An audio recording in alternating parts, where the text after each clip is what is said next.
Good evening. Good evening. The Twiggs County Board of Education meeting is now called to order. Today is Tuesday, August the 27th, 2019, and the time is 6 p.m. Please stand for the Pledge of Allegiance in a moment of silence. I pledge allegiance to the flag of the United States of America and to the republic for which it stands, one nation, under God, indivisible, with liberty and justice for all. Please join me in a moment of silence.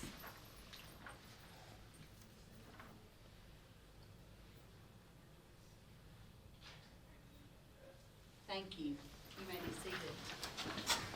Pleased to say that we have all of our members here present this evening, and our superintendent, our board is complete, and we are ready to move on with our meeting.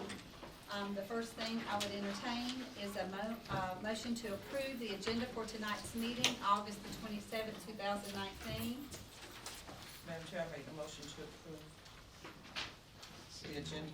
The motion has been made by Ms. Blackshear and seconded by Mr. Rouse to approve the agenda for tonight's meeting, August the 27th, 2019. Is there any discussion? All in favor, please raise your hand. That motion carries unanimously. And if you'll look through your packet, you'll see the minutes of our August the 13th, 2019 meeting. With that, we did approve tonight's agenda, but I'm sorry, let me go back for just a second. We did approve tonight's agenda. Please note, under executive session, we were able to get the information for the land acquisition that we talked about at our last meeting.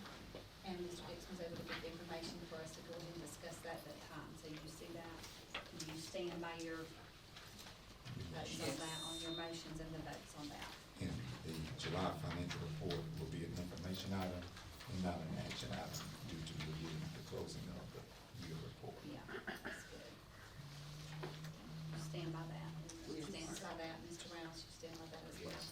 All right, so with nothing else with our agenda this evening, item 5 will be the approval of entertaining a motion to approve the minutes of our August the 13th, 2019. That was a BOE regular session. You see those minutes there. Is there a motion to approve those minutes?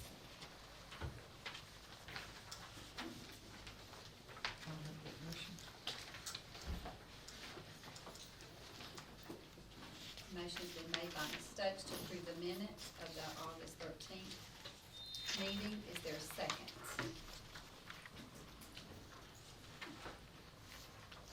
Second. Motion has been made by seconded by Mr. Rouse, made by Ms. Stokes. Is there any discussion for this motion? All in favor, please raise your hands. That motion carries unanimously. And at this time, we'll ask Ms. Blackshear if she will give us an ethics statement, please. Thank you. In accordance with regulations set forth by the Georgia Ethics Commission, it is the duty of every board member to avoid both conflict of interest or interest of such conflict. Does any board member have any known conflict of interest or appearing on our proposed agenda? Seeing none, Madam Chair, will Thank you, Ms. Blackshear. And at this time, we're going to ask Mr. Dixon. He has some superintendent comments and announcements, please. Madam Chair, good afternoon. Mr. Vice Chair, good afternoon to all of our stakeholders that are here this afternoon. I want to say thank you for being here. It's a great time to be in Twiggs County. I would like to say, Madam Chair, Mr. Vice Chair, fellow board members, that on last week, I had a great opportunity to visit our middle high school, and I shared with them each of our premier teachers who had 75% or higher on the Georgia Milestone Assessments with their students, spring administration. I shared with them a $100 gift card on behalf of this board, and it was for them to use. And so Mr. Reginald Cordy was able to receive a card for 77%. Ms. Valerie Oates was able to get a gift card for 82%.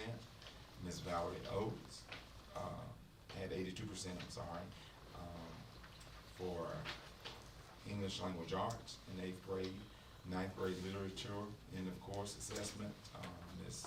Baker and Ms. MacArthur, and Dr. Hankers Anderson had it in biology. So we were able to celebrate them with a $100 gift card, just to let them know we appreciate their hard work. So we're looking forward to that. We're excited about all of our course offerings that we are doing. We've been in constant communication with all of our college course offers, and our students are doing quite well in it. We're excited about our 8th graders that are taking our high school courses, and to be able to talk and speak with some of our 8th graders and them being excited and them maintaining their high averages. So we're excited about what's going on, and to be able to talk with our students and they're able to articulate what standards they are working on and what they're being able to communicate it back to me was very refreshing on today. And so I was very excited as I was able to get into some of the classrooms today. So we're excited about the teaching and learning that's taking place in Twiggs County. I was able to get into elementary school as well today. So, thank you. And if you see, did you see your football schedule that you have? We'll have this Yes. football schedule. We have provided for you a copy of the football schedule as well. All right, thank you, Mr. Dixon. And with that being said, we're going to move on to our business agenda. And the first item under our business agenda is an information item, and this is the July financial report. Mr. Austin. Good evening, Board Chair, Board Members, Vice Chair, Mr. Dixon. On the screen as well is the report for July pre-close, and I do want to emphasize that we're still processing our end-of-year closing process for us closing out. So a lot of the figures are still being adjusted for that, but I did want to actually give you an overview of the cash receipts, the amount that we took in, $340,131.84. That is consisting of our state QBE and miscellaneous revenue. We did receive tax money, of course, in July, but that is applied to June's fiscal year 19 balance, because we have to accrue that for 60 days. But you do see that amount of what we would have got, what we got in the bank, which is $87,843.10. So I do want to notate that that amount is there. Also, for as the total receipts, we took in $427,974.94 if you're including our receivables and our actual cash. And as far as what we paid out, $689,643.48, which is 90% of that is payroll. So we did a better job in this summer in July, and the majority of our cost for payroll, and a small portion was just operation expenses for paying bills. So I do believe the money well spent, as always, and this is just an overview of where we stand with July. Okay. And so that's not our overall fund balance? No, ma'am. That's not gonna be our fund No, balance. Just for the month of July. Any questions? All right, thank you for that, Mr. Austin. All right, the next item that is on our agenda, is item B, and that is the CTAE overview and update. This was an information item, and it's been brought to my attention that that's Ms. Lewis, and she will be presenting at the September 9th meeting. So she was not here this evening, so please make a note of that. We're excited about hearing all the great things going on with CTAE in our system. Okay. So the next item will be a census presentation, and this is an 2020 census presentation. And this is Mr. Dixon. You have that? At this time, we will have our guest from the 2020 census from the Federal Government Bureau, Mr. Ty Hart, to come and present to us a brief presentation on the 2020 census and the impact that it has on education. It affects a lot of the areas of our lives and financially, but it definitely affects education as well. Good evening, everyone. I bring you greetings from the Atlanta Regional Census Office. And just wanted to, I've been in and out of Twiggs County and surrounding counties and community. I think some of you have seen me every day this week. Just going out about working with the city council, working with the commissioners, working with the development authority and those that are in charge of Twiggs County. The 2020 census is approaching rapidly. We're about to go into the 9th hour. It's time for the decennial census, and it's my job to partner with businesses, to partner with government, to partner with nonprofits, to partner with faith-based to get the word out and educate rural America on what the 2020 census is. The decennial census happens every 10 years. Every year that starts with 0. So you'll get a knock on your door, you'll get a postcard, people trying to get information on the 2020 census. Some of you say, well, why are they doing that? It means a lot. It means a lot to the state of Georgia. It means a lot to Twiggs County. It means a lot to your communities and those things that you come in contact with every day.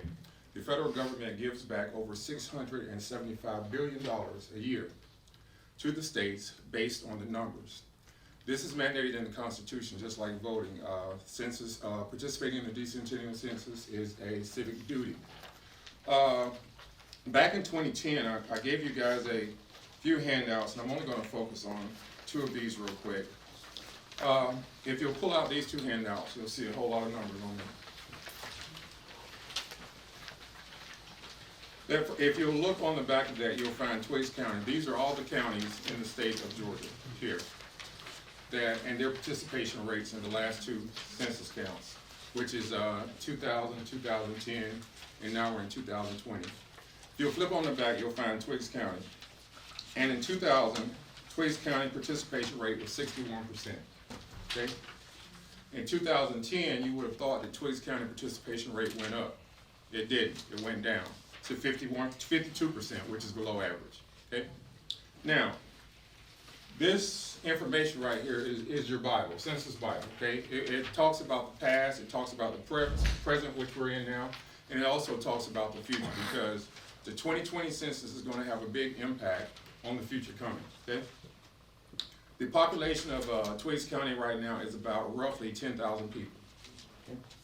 If we were to take the census today and only 50% participate, that means that only 5,000 people would have participated in the census.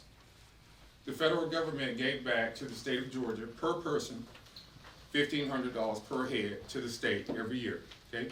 So if you take that 5,000 and you multiply that times $1,500, the state of Georgia and Twiggs County lost $7.5 million per year this past decennial census. That's $75 million the state of Georgia lost in Twiggs County, just on Twiggs County, because their participation rate was around 50%. Folks, that's a lot of money. If you look at this next sheet, you'll see 50 ways that this money helps. It helps to fund education. It helps to fund Medicaid. It helps to fund Medicare. It helps to fund roads, infrastructure. It brings jobs. And these are just 50 ways. I'll let you go through them at your leisure. What we need to do for Twiggs County is get the word out about the 2020 census. I've given you another handout in there that's 101, Census 101. It tells you everything that you need to know about the census. The census has been going on since 1790. It will not stop. It will go on with every year that ends in a 0 until our time here on earth is up. Your data is private, it's confidential. We don't share information with ICE. We don't share information with the Department of Health and Human Services. We don't hire law enforcement. We do not cross-reference data. The bottom line is Twiggs County needs to get the word out. Twiggs County needs to act as a group. You need to bring your non-faith base together. You need to bring your nonprofits together. And you need to strategize as to how we're going to educate Twiggs County on participating in the census. Folks, this 50 ways affects all of us. It affects everyone in this room, whether it's you're riding on the roads, you're using 911 services, you need jobs. When businesses come to town, and Walmart and Marshalls and TJ Maxx and Target, they look at the census data. If the numbers are not there, they're not coming. Basically, the census is about 2 things and 2 things only. The first thing is money. If the numbers are not right, the money is not right. Okay? And the second thing is power. When you hear them talking about redistricting and all that, if you'll notice, they only talk about it after every year that ends in a 0. Because they look at the census data, and that's where they begin to redraw lines based on the numbers. So money follows the numbers, and power follows the numbers. There's a lot of information out on the census website that is privy to the public. Please utilize this information, educate yourself, get involved in your community, educate your families, educate your churches, educate your community on what the census brings back to your community and what it means to your community. Thank you for your time.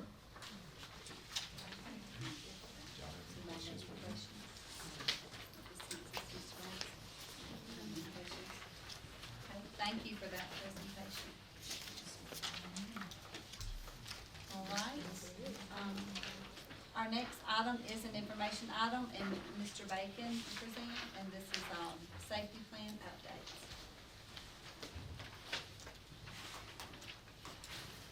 Good evening, Madam Chair, board members, and guests. Last time I spoke, we were talking about the governor's safety money that each school will get, and I'll kind of bring you up to date on what that is. We talked about what it is and what the plans are. So we had a process that we put in place with the stakeholders, which were mainly the schools. So we talked about the purpose of the money, which is to upgrade our safety facilities at the schools. So it can't be used for the central office or anything like that, only for the schools. And each school will receive about $30,000 to use to increase the safety of the facilities. So we created a process so that everybody would have a say. So the process, our safety process, we wanted to understand the safety parameters of the grant. So I went through with the principals and along with the financial director, so we understood. Now there was a grant before, the security grant. The security grant had surprises in it. Like for instance, we could buy things, but labor wasn't included. So when we bought things with the grant money, all of a sudden when we asked for reimbursement, the state said, hey, you had that guy put this in, well, you can't pay for his labor. So there were indirect costs associated with that the district then had to pay for. These items were unfunded mandates because we thought, hey, we have this money, we bought these items, so the district had to recoup costs that it wasn't necessarily anticipating. We had to identify safety and security priorities. This is where we sat down with the principal, the principals of the school, as well as the sheriff's department, our security officer. What are the things that we need? We identified a school level and safety priorities, so we wrote a list. We developed that list, and then I did an estimated cost. So that was my job, to come up with the cost and get the vendors. I developed a timeline, and that's kind of where we stopped at the last time. We were at kind of what it is, what we wanted to do, and then we need to come up with a hard cost and also a project timeline so that you understood it, and then we need to enter all these things in for approval, budget approval by the state before we got involved. Yeah. So Jeffersonville Elementary, and these are our hard costs, and there's maybe one cost of expenditure that was not, let's say, had a hard cost. Of course, we put these out to bid. Fencing around the playground, one of the things that we can definitely know that we need at Jeffersonville Elementary School is a fence around the playground. Balls bouncing, somebody can come and snatch one of our kids. These are things that we worry about out there. We want to, the pre-K playground does have a fence. It is an older fence. We'd like to put a fence that is not just galvanized, but one that is covered with a vinyl, so it won't rot, it won't rust or decay. So to do that, that's the price, $9,787. The school would like a two-way mirror. This is one of their suggestions. Treatment so that people can't see in and out of the office as they're going in. Additional cameras. Now we have upgraded our camera system. It works well. Our camera systems we can see all over on our phones, here in the offices. The principals have access wherever they are, whether that's home, work, school, away. We've upgraded to some 150 cameras throughout the system, and there were some blind spots that we found throughout the year that they noticed when we walked the buildings with each principal, each assistant, found those blind spots, and we're going to put additional cameras. So those additional cameras would be about $10,000 at the elementary school. The principal asked for an additional access control doorway. We have one at every entrance at every school right now where you buzz in.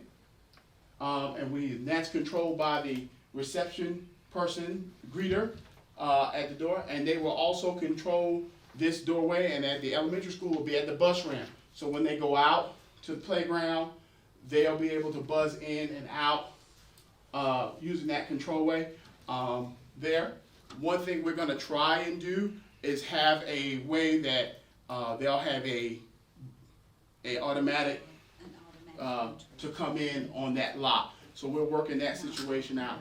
The principal also wanted panic bars, emergency panic bars that will sound on certain doors throughout his building so that kids could not just leave and walk out of the building without going out. So he'll have those installed. So we made sure that the grant match, his wants and needs match the total grant, which is $30,000. Next slide. At the high school, middle school, we had, being an older building, and actually the elementary school is an older building, but when they built that building, they used more expensive items, doors and locks. So the elementary school, being older, has better locks, better doors, and better hinges. So they held up better over the years. So we have quite a few doors, locks, and things that we need to replace at the high school, at the high school, middle school.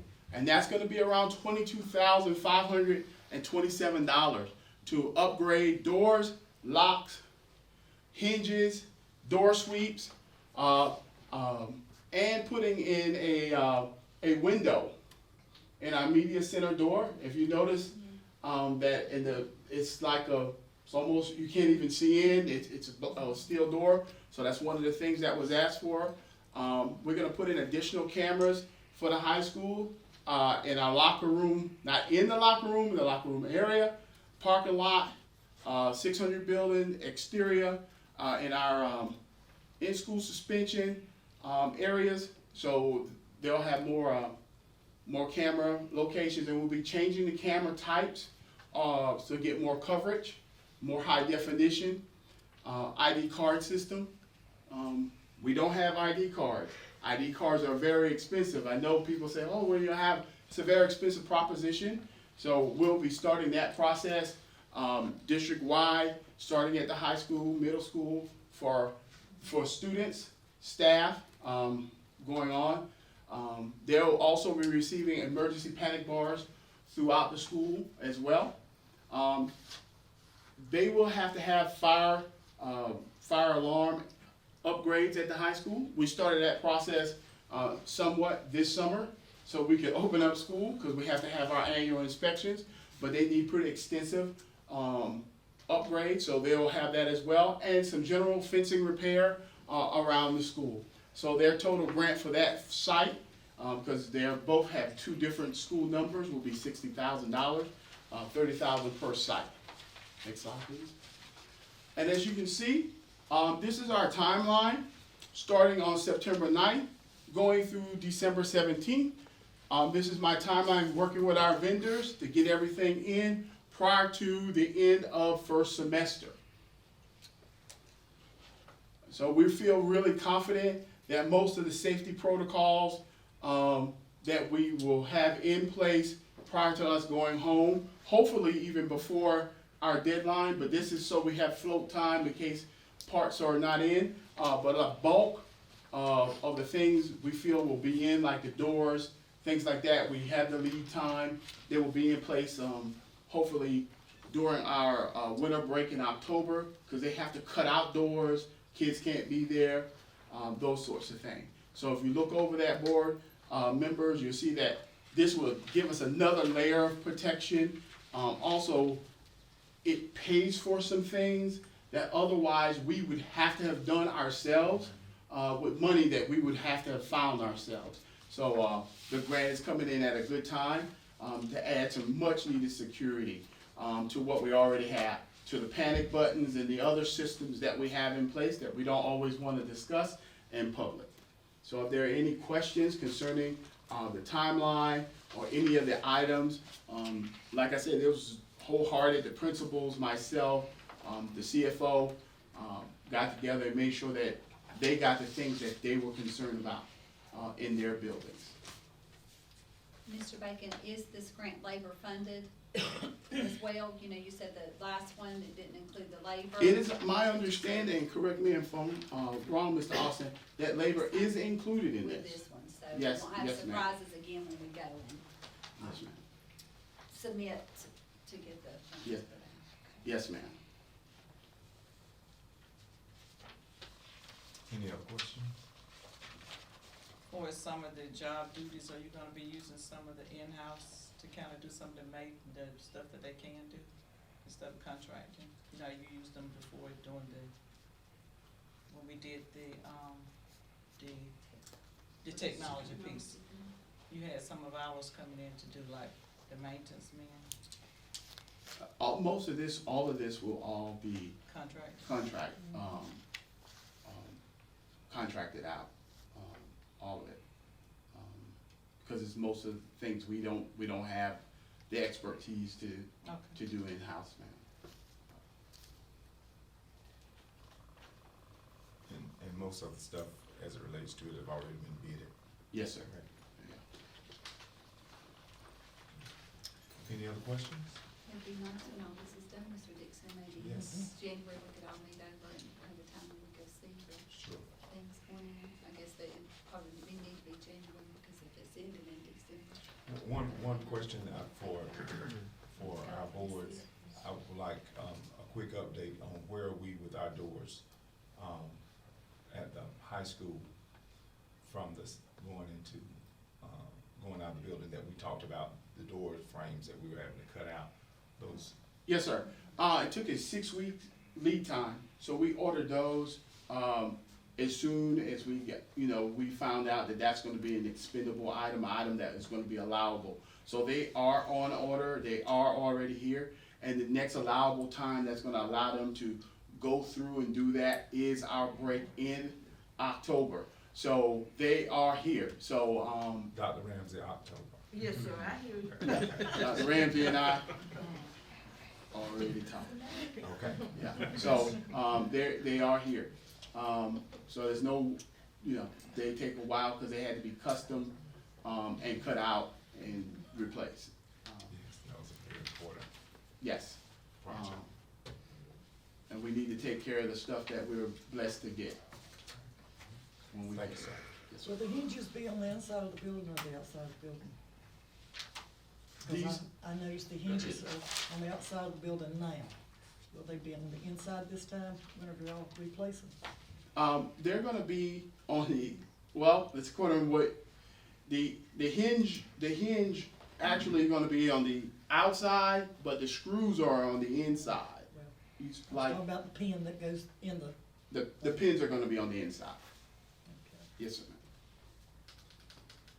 Yeah, pins will be on it. And we're gonna have, on the new doors, they're gonna be, continuous hinges as opposed to the 3 hinges. On the new doors, there'll be continuous hinge as opposed to the 3 hinges, because that's some of our problems. So there will be continuous hinges all the way down the door.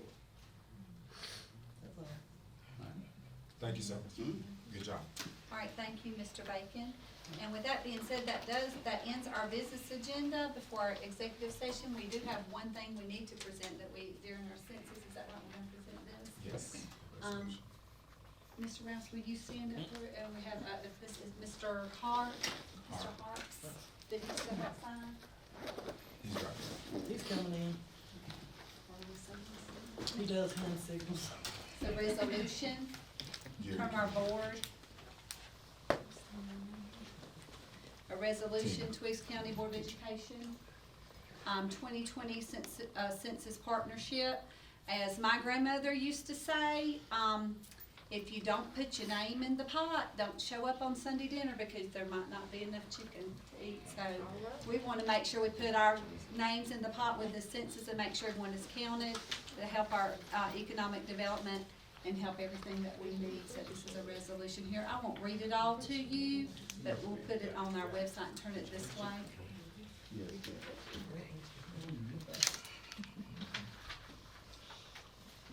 And you wanna get our whole board up here? Yes. Can we get our whole board, please? And this is just the creation of the 2020 Twiggs County Board of Education Complete Count Committee.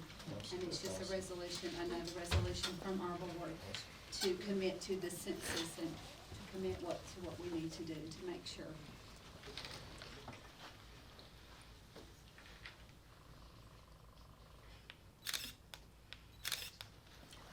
Thank you. so Thank much. you.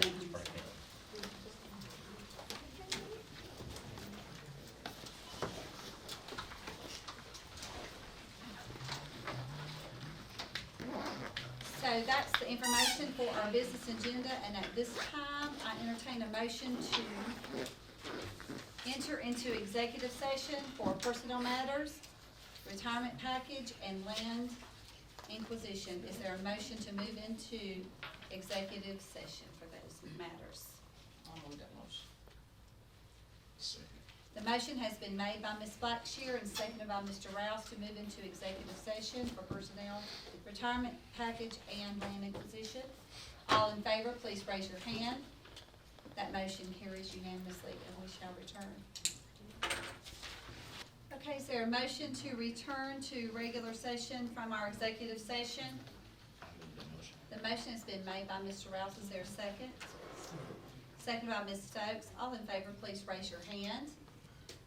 That motion carries unanimously to return to regular session from executive session. And our first item is our personnel that we discussed in our executive session. And I'll call by the numbers, please. And is there a motion to approve the hiring of 0827-1 for parapro?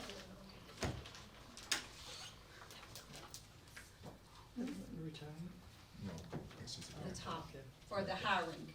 okay. I made that motion. The motion's been made by Mr. Rouse. Is there a second? I second the motion. Seconded by Mr. Harris to hire employee or candidate 0827-1 for parapro. All in favor, please raise your hand. That motion carries with 4, and is there one abstain? That motion carries. All right, in the retirement issue of employee 0827-2, is there a motion to approve that recommendation? I'll make that motion. The motion has been made by Ms. Stokes. Is there a second? Seconded by Mr. Rouse. All in favor, please raise your hand. That motion carries unanimously. And in transfers and appointments for employee 0827-3, transfer graduation coach to counselor, is there a motion to approve that transfer? I'll make that motion. The motion's been made by Ms. Stokes. Is there a second?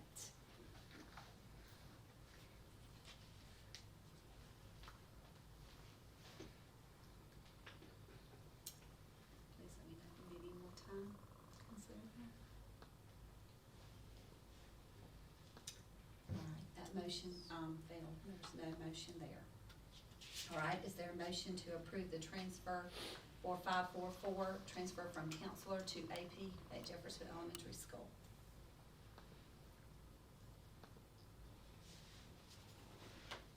I made that motion. Motion's been made by Ms. Blackshear. Is there a second? So, Seconded by Ms. Stokes for employee 4544, transfer from counselor to AP at JES. All in favor, please raise your hand. That motion carries 4-4. Those against, 1 against, that motion carries. Okay, and then the last thing that we discussed was the land inquisition involving the church wishing to purchase some land. Mr. Dixon, you wanna talk about that for just a moment, please? Okay, that we're in the process of studying what we need to do to make that happen. And we're going to take it under advisement for further study. And we are a good ways into the process. And hopefully, pretty soon we'll be ready to bring a recommendation to the board. Okay, thank you for that. And with that being said, is there a motion to adjourn? I'll make that motion. Motion's been made by Ms. Stokes, second by Mr. Rouse. All in favor, please raise your hand.